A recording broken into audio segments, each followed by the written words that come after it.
آج مولانا حلیماللہ صاحب کو جو عہدہ دیا گیا ہے، میں یہ مانتا ہوں کہ مالیات کے سلسلے میں جو باتیں ہیں اس کا تصفیہ کیے بغیر اور حساب و کتاب مکمل دیے بغیر ان کا انتخاب غیر دستوری۔ صلی علی رسول الکریم، اما بعد۔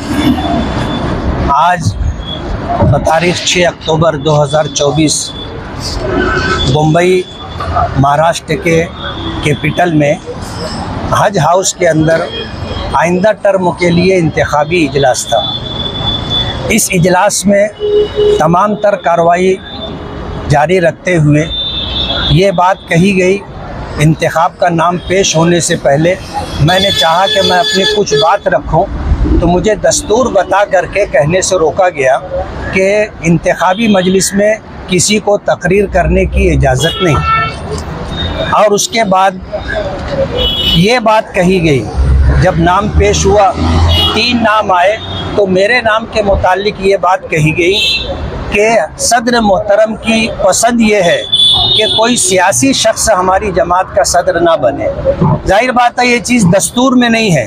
دستور نے اس بات کی اجازت دی ہے کہ تمام اراکین جو جمعیت علماء سے تعلق رکھتے ہیں وہ کسی بھی سیاسی جماعت سے تعلق رکھ سکتے ہیں، شرط یہ ہے کہ وہ فرقہ پرست نہ ہو۔ آج اس وقت مولانا حلیماللہ صاحب کی جو ہے صدارت کا اعلان کیا گیا ہے۔ میں یہ بات بہت وضاحت کے ساتھ کہنا چاہتا ہوں کہ ہماری جماعت کے جو کارگزار صدر تھے حافظ مسعود صاحب اور نائب صدر میں ڈاکٹر عبدالمنان صاحب اور حافظ ذاکر صاحب، یہ ہر ورکنگ کمیٹی میں رہتے ہیں۔ ورکنگ کمیٹی میں ہم بھی آئے اور ماضی کے اندر لاک ڈاؤن کے موقع پر، نوٹ بندی کے موقع پر ایک بہت بڑی رقم مولانا حلیماللہ صاحب کو دی گئی تھی اور وہ رقم اب تک مکمل واپس نہیں آئی۔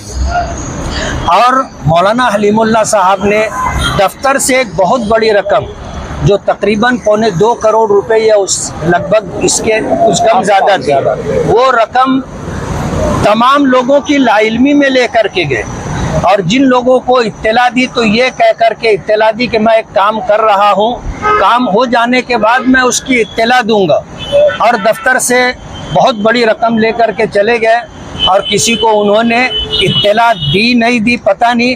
ہم مجلس عاملہ کے رکن ہیں، ہمیں بھی اس کا پتہ نہیں، اور جب ہم نے ادھر ادھر سے بات سنی تو ہم نے اس بات کا تقاضا کیا کہ وہ حساب و کتاب سامنے آنا چاہیے، جمعیت کی رقم جمعیت میں واپس آنا چاہیے۔ لیکن جو باتیں کہی گئی ہیں انتشار نہ ہو، اس لیے وہ بات میں نہیں کہنا چاہتا۔ مولانا حلیماللہ صاحب پر مالیات کے سلسلے میں شکوک و شبہات ہے، اور پورے مہاراشٹر کے اندر، بلکہ یوں کہنا چاہیے کہ سوشل میڈیا کے ذریعے پوری دنیا میں یہ بات جا چکی ہے۔ آج اس آدمی کو اگر صدر بنایا گیا ہے تو یہ غیر دستوری ہے۔ ہمارے دستور میں یہ بات ہے کہ مالیات کے سلسلے میں جو آدمی مشتبہ ہو، مشکوک ہو، گنہگار ہو، اس کو جمعیت کا کوئی عہدہ نہیں دیا جائے گا۔ آج مولانا حلیماللہ صاحب کو جو عہدہ دیا گیا ہے، میں یہ مانتا ہوں کہ مالیات کے سلسلے میں جو باتیں ہیں اس کا تصفیہ کیے بغیر اور حساب و کتاب مکمل دیے بغیر ان کا انتخاب غیر دستوری ہے۔ صحیح ہے، برابر ہے۔ مولانا حلیماللہ صاحب کا انتخاب صدارت کے لیے ہوا ہے اور اس کے لیے حضرت کی پسند ناپسند کا حوالہ دیا گیا ہے۔ میں مالیگاؤں جمعیت علماء کا تقریباً 12 ٹرم سے صدر ہوں، تو اس وقت حضرت کی پسند ناپسند کسی کو سمجھ میں نہیں آئی۔